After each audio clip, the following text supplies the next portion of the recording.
Assalamualaikum warahmatullahi wabarakatuh. Sahabat muslim rahimakumullah. Sejak zaman Rasulullah Shallallahu Alaihi Wasallam, umat Islam telah diberi kabar gembira tentang kemunculan seorang pemimpin besar di akhir zaman. Sosok ini akan menjadi harapan terakhir umat manusia ketika dunia telah diliputi oleh kezaliman dan kehancuran. Dialah Imam Mahdi, seorang yang dijanjikan untuk memimpin umat menuju keadilan dan kemakmuran di bawah panji-panji Islam. Imam Mahdi bukanlah nabi atau rasul, tetapi seorang manusia biasa yang dipilih oleh Allah untuk menunaikan misi besar di akhir zaman. Namanya adalah Muhammad bin Abdullah, sesuai dengan nama Rasulullah Shallallahu Alaihi Wasallam. Sebagaimana sabda Nabi Shallallahu Alaihi Wasallam, namanya seperti namaku dan nama ayahnya seperti nama ayahku. Hadis riwayat Abu Dawud. Ia adalah keturunan dari keluarga Nabi Shallallahu Alaihi Wasallam, tepatnya dari garis Sayyidina Hasan bin Ali, cucu Rasulullah Shallallahu Alaihi Wasallam. Salah satu ciri khas Imam Mahdi adalah wajahnya yang bersinar dengan cahaya keimanan, matanya yang bercahaya penuh ketegasan, dan tubuhnya yang kuat. Ia akan muncul di tengah kekacauan dunia saat umat manusia hampir kehilangan harapan akan kebaikan dan keadilan. Rasulullah Shallallahu Alaihi Wasallam juga menyebutkan bahwa Imam Mahdi akan muncul di saat dunia dipenuhi oleh kezaliman yang begitu merajalela. Hukum-hukum Allah diabaikan, kebenaran diputarbalikkan, dan kaum yang lemah tertindas tanpa ampun. Dalam situasi seperti ini, Allah akan mengutus Imam Mahdi untuk menegakkan kembali keadilan, sebagaimana bumi sebelumnya dipenuhi oleh ketidakadilan. Namun, kemunculan Imam Mahdi bukanlah hal yang tiba-tiba. Ada tanda-tanda besar yang mendahului kedatangannya. Dalam hadis-hadis syahih disebutkan bahwa salah satu tanda utama adalah munculnya fitnah besar, di mana umat Islam terpecah belah dan terjadi banyak pertumpahan darah. Di tengah kekacauan ini, Imam Mahdi akan muncul dan mempersatukan umat Islam di bawah panji tauhid. Imam Mahdi tidak akan mengklaim dirinya sebagai pemimpin sejak awal. Sebaliknya, ia adalah seseorang yang sederhana dan rendah hati, bahkan tak menyadari bahwa ia adalah sosok yang dijanjikan. Allah sendiri yang akan menunjuknya melalui tanda-tanda yang hanya dapat dikenali oleh para ulama yang berilmu dan masyarakat yang beriman. Dalam satu riwayat disebutkan bahwa ia akan dibaiat oleh sekelompok orang di dekat Ka'bah, dan sejak saat itu, misinya sebagai pemimpin dunia Islam akan dimulai. Kedatangan Imam Mahdi adalah bagian dari skenario besar akhir zaman. Ia akan memimpin umat Islam melawan kezaliman besar, termasuk melawan pasukan Dajjal yang akan menyebarkan fitnah dan kekacauan di muka bumi. Imam Mahdi juga akan berperan penting dalam menyambut turunnya Nabi Isa alaihissalam, yang akan turun ke bumi untuk membantu membunuh Dajjal dan membawa kedamaian sejati. Namun, pertanyaan yang sering muncul adalah, apakah Imam Mahdi hanya akan berfokus di tanah Arab? Apakah ia juga akan mendatangi negeri-negeri lain yang jauh dari tanah kelahirannya? Dalam beberapa riwayat, disebutkan bahwa misi Imam Mahdi bersifat universal, mencakup seluruh umat Islam di berbagai penjuru dunia. Ia tidak akan membatasi perjuangannya hanya pada satu wilayah, melainkan akan menyatukan umat di bawah satu panji keimanan. Kisah ini membawa kita ke sebuah negeri yang jauh dari tanah Arab, di sebuah desa kecil yang tersembunyi di balik pegunungan tinggi. Desa itu bernama Al-Kahf, sebuah tempat yang dipenuhi oleh orang-orang yang taat beribadah meski hidup dalam keterbatasan. Di desa ini, penduduknya memiliki keyakinan yang kuat bahwa suatu hari nanti, pertolongan Allah akan datang. Mereka sering berbicara tentang Imam Mahdi, berharap bahwa kedatangannya bukan hanya untuk orang-orang di Arab, tetapi juga untuk mereka yang tinggal di pelosok dunia. Abdul Rahman, seorang alim di desa itu, sering mengajarkan kepada penduduk tentang tanda-tanda akhir zaman. Imam Mahdi akan membawa panji keadilan ke seluruh dunia. Jangan pernah berpikir bahwa kita terlalu jauh untuk menerima rahmat Allah. Jika Allah menghendaki, bahkan tempat sekecil Al-Kahf ini bisa menjadi bagian dari perjuangannya, kata Abdul Rahman kepada murid-muridnya. Namun, sesuatu yang aneh mulai terjadi di desa Al-Kahf. Beberapa penduduk melaporkan melihat cahaya misterius di langit pada malam-malam tertentu. Sebuah cahaya yang bergerak seperti memancarkan tanda. Mereka juga mulai bermimpi tentang sosok berjubah putih yang menyerukan untuk bersiap menghadapi kedatangan pemimpin besar. Salah seorang pemuda desa, Khalid, bermimpi melihat sebuah panji hitam berkibar di atas desa mereka, dengan ribuan orang berjalan di belakangnya. Apakah ini tanda-tanda bahwa Imam Mahdi akan mendatangi desa kita? Tanya Khalid kepada Abdul Rahman. Meski Abdul Rahman tidak memberikan jawaban pasti, ia mengingatkan penduduk untuk memperkuat iman mereka. Jangan terlalu fokus mencari tanda-tanda fisik. Yang lebih penting adalah kesiapan hati kita untuk menerima keadilan Allah. Jika Imam Mahdi benar-benar akan datang ke sini, itu adalah kehendak Allah. Tugas kita adalah memastikan bahwa kita menjadi bagian dari barisan orang-orang yang taat. Di tengah persiapan spiritual penduduk desa, konflik yang luar nalar mulai muncul. Sebuah kelompok asing yang tidak diketahui asalnya tiba-tiba menyerang desa Al-Kahf, mencari seseorang yang disebut sebagai pemimpin tersembunyi. Kelompok ini mengklaim bahwa mereka telah menerima perintah untuk menangkap sosok tersebut sebelum ia memulai misinya. Penduduk desa yang ketakutan mulai bertanya-tanya, apakah mungkin Imam Mahdi berada di antara mereka? Ataukah ini hanya ujian besar untuk menguji keimanan mereka? Keadaan semakin mencekam, tetapi di tengah kekacauan ini, keyakinan penduduk desa pada pertolongan Allah tetap kokoh. Mereka terus berdoa, berharap bahwa jika benar Imam Mahdi akan datang, ia akan membawa keadilan bahkan ke tempat-tempat yang terpencil, seperti desa Al-Kahf. Kekacauan di desa Al-Kahf semakin menjadi. Kelompok asing yang datang membawa senjata dan ancaman telah mengepung desa, menuntut agar para penduduk menyerahkan sosok pemimpin tersembunyi yang mereka yakini ada di antara mereka. Warga desa yang terdiri dari petani sederhana dan anak-anak yang tak berdosa hanya bisa pasrah sambil terus berdoa. Suasana mencekam ini membakar keimanan mereka menjadi lebih kuat, namun juga menimbulkan ketakutan yang sulit mereka kendalikan. Abdul Rahman, ulama desa yang selama ini menjadi penuntun mereka, memimpin penduduk dalam sholat malam di masjid kecil desa itu. Doa mereka penuh harap agar Allah memberikan jalan keluar di tengah situasi yang tidak masuk akal ini.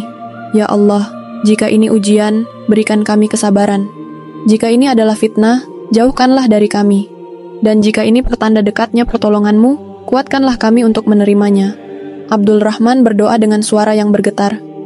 Di tengah malam itu, suasana desa yang biasanya sunyi berubah. Cahaya aneh kembali muncul di langit, kali ini lebih terang dan berkilauan seperti bintang yang bergerak cepat.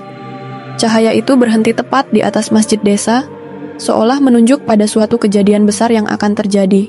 Warga yang keluar dari masjid hanya bisa terpana, sementara kelompok asing yang mengepung desa mulai panik. Mereka melihat cahaya tersebut sebagai tanda bahwa apa yang mereka cari memang ada di desa itu. Dia ada di sini, kita tidak boleh membuang waktu lagi, teriak pemimpin kelompok itu kepada anak buahnya. Dengan langkah kasar, mereka mulai memaksa masuk ke rumah-rumah penduduk, mencari sosok yang mereka anggap sebagai Imam Mahdi. Namun, saat mereka semakin brutal, kejadian di luar nalar terjadi. Tiba-tiba tanah bergetar hebat, seperti gempa kecil yang hanya terasa di wilayah desa. Kelompok asing itu jatuh ke tanah, sementara penduduk yang tengah berdoa di masjid tetap tegak berdiri. Seseorang yang mengenakan jubah putih tiba-tiba muncul di tengah desa. Wajahnya bercahaya, tetapi tidak ada seorang pun yang mengenalnya. Sosok itu berjalan dengan tenang ke arah masjid, lalu berdiri di depan pintu, memandang ke arah langit. "Siapa dia?" bisik Khalid yang berada di antara penduduk. Abdul Rahman hanya diam, matanya berkaca-kaca, seolah menyadari sesuatu yang luar biasa sedang terjadi. Sosok berjubah putih itu akhirnya berbicara. Suaranya lembut, tetapi menggema hingga setiap orang di desa dapat mendengarnya. "Kalian yang mencari Imam Mahdi, ketahuilah bahwa dia tidak berada di bawah kendali manusia. Dia adalah hamba Allah yang dipilih untuk menyelamatkan umat ini, dan dia hanya bergerak atas perintahnya. Kalian tidak akan bisa menyentuhnya atau menghentikan misinya." Kelompok asing itu terdiam. Pemimpinnya berusaha untuk berbicara, tetapi suaranya tercekat. Tiba-tiba salah satu dari mereka berlutut, seolah tidak kuat menahan aura yang terpancar dari sosok tersebut. Mereka yang melihat kejadian ini mulai mundur, ketakutan oleh sesuatu yang tidak dapat dijelaskan. Penduduk desa juga terpaku. Khalid, yang merasa ada sesuatu yang familiar dari sosok itu, mendekat perlahan. "Siapa Anda sebenarnya? Apakah Anda Imam Mahdi?" bisiknya. Sosok itu menoleh ke arahnya dan tersenyum. "Aku bukan Imam Mahdi, tetapi aku adalah tanda bahwa pertolongannya akan segera tiba." Setelah berkata demikian, sosok itu menghilang seperti angin yang berhembus. Penduduk desa yang melihat kejadian ini merasa terpukul oleh rasa takut dan harapan sekaligus. Kelompok asing yang tadinya penuh percaya diri, kini tercerai-berai. Sebagian besar dari mereka melarikan diri, sementara sebagian lainnya menyerah tanpa perlawanan. Namun, ujian bagi penduduk desa Al-Kahf belum berakhir. Malam itu, seorang penduduk bermimpi. Dalam mimpinya, ia melihat seorang lelaki dengan panji hitam berjalan mendekati desa, dikelilingi oleh pasukan yang tidak terhitung jumlahnya. Pasukan itu tidak membawa senjata seperti biasanya, tetapi membawa kitab suci dan terus mengucapkan zikir. Lelaki itu memandang langsung ke arahnya dan berkata, "Bersiaplah, cahaya akan datang ke tempat ini, tetapi ujian kalian belum selesai." Keesokan harinya, desa mulai berbenah. Penduduk kembali ke rumah mereka, tetapi ada sesuatu yang berubah. Mereka merasa desa mereka bukan lagi tempat yang biasa. Keimanan mereka semakin kuat, tetapi di balik itu ada kegelisahan yang tidak mereka pahami. Apakah Imam Mahdi benar-benar akan datang ke tempat ini? Mengapa ada banyak tanda yang tidak dapat dijelaskan? Beberapa hari kemudian, sekelompok orang asing datang ke desa. Kali ini mereka bukan musuh, melainkan sekelompok ulama dari negeri jauh. Mereka membawa pesan bahwa wilayah-wilayah kecil di seluruh dunia mulai mengalami tanda-tanda aneh. Di suatu tempat ada air yang tiba-tiba mengalir deras dari tanah kering. Di tempat lain, pohon-pohon berbuah lebat di musim yang seharusnya tandus. Semua tanda ini, menurut mereka, adalah petunjuk bahwa kemunculan Imam Mahdi semakin dekat. "Apakah kalian telah melihat tanda-tanda itu di sini?" tanya salah satu ulama kepada Abdul Rahman. Dengan hati-hati, Abdul Rahman menceritakan semua yang terjadi, termasuk sosok berjubah putih yang muncul di desa. Para ulama itu terkejut dan saling bertukar pandang. Bisa jadi desa ini adalah salah satu tempat yang dipilih untuk mempersiapkan kedatangannya, kata mereka. Namun, yang membuat Abdul Rahman bingung adalah pernyataan terakhir mereka. "Ketahuilah, Imam Mahdi tidak akan hanya bergerak di tanah Arab, misinya adalah universal. Ia akan mendatangi tempat-tempat di mana umat Islam membutuhkan pertolongan, bahkan tempat yang terpencil seperti desa ini. Jangan merasa kecil, karena Allah Maha Besar." Kabar ini menyebar dengan cepat di desa Al-Kahf.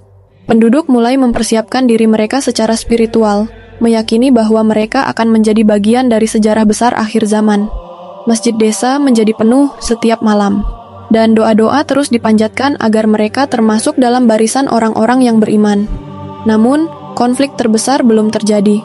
Beberapa hari kemudian, sekelompok besar pasukan asing datang ke desa, jauh lebih banyak daripada kelompok sebelumnya.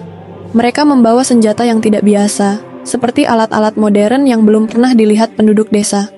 Kali ini, mereka tidak berbicara tentang Imam Mahdi, tetapi tentang menghancurkan desa karena dianggap tempat pemberontakan. Penduduk tidak memiliki apa-apa untuk melawan, tetapi sesuatu yang luar biasa terjadi. Di malam ketika serangan itu direncanakan, langit di atas desa menjadi gelap total, lebih gelap dari biasanya. Suara petir menggema tanpa henti, dan angin kencang bertiup seperti badai. Pasukan asing yang mendekat tidak dapat melangkah lebih jauh karena jalan menuju desa tertutup longsor. Pagi harinya, desa Al-Kahf terlihat seperti tempat yang dilindungi oleh kekuatan yang tidak terlihat. Tidak ada seorang pun dari pasukan itu yang berhasil masuk dan mereka semua dipaksa mundur. Penduduk yang menyaksikan kejadian ini hanya bisa menangis dalam syukur. Mereka tahu bahwa semua ini adalah pertanda bahwa Allah bersama mereka. Dalam hati, Abdul Rahman percaya bahwa desa mereka telah menjadi bagian kecil dari misi besar Imam Mahdi. Meskipun mereka tidak melihatnya secara langsung, keajaiban yang mereka alami adalah bukti bahwa keadilan Allah akan menjangkau setiap sudut dunia. Sebuah suara hati berbisik, Imam Mahdi akan datang untuk semua, bukan hanya untuk tanah Arab. Ia adalah pemimpin umat Islam di seluruh dunia, dan misinya meliputi setiap tempat di mana keadilan diperlukan. Demikianlah kisah inspiratif tentang perjuangan dan harapan di desa Al-Kahf. Kisah ini adalah fiktif, namun memiliki pesan mendalam yang bisa kita renungkan bersama. Kisah ini juga mengingatkan kita bahwa keadilan Allah tidak terbatas oleh tempat atau waktu. Allah selalu memberikan pertolongan bagi hambanya yang beriman, bersabar, dan memegang teguh kebenaran. Imam Mahdi, sebagai pemimpin akhir zaman, adalah simbol harapan dan keadilan yang akan menjangkau seluruh umat tanpa batas wilayah atau bangsa. Semoga kita termasuk golongan yang siap menyambut kedatangannya dengan keimanan yang kokoh dan amal syalih yang terus ditingkatkan. Jika kalian suka dengan kisah ini, jangan lupa untuk like, share, dan subscribe agar kita bisa terus menghadirkan kisah-kisah Islami penuh inspirasi dan pelajaran berharga lainnya. Sampai jumpa di video selanjutnya. Wabillahi taufik wal hidayah. Wassalamualaikum warahmatullahi wabarakatuh.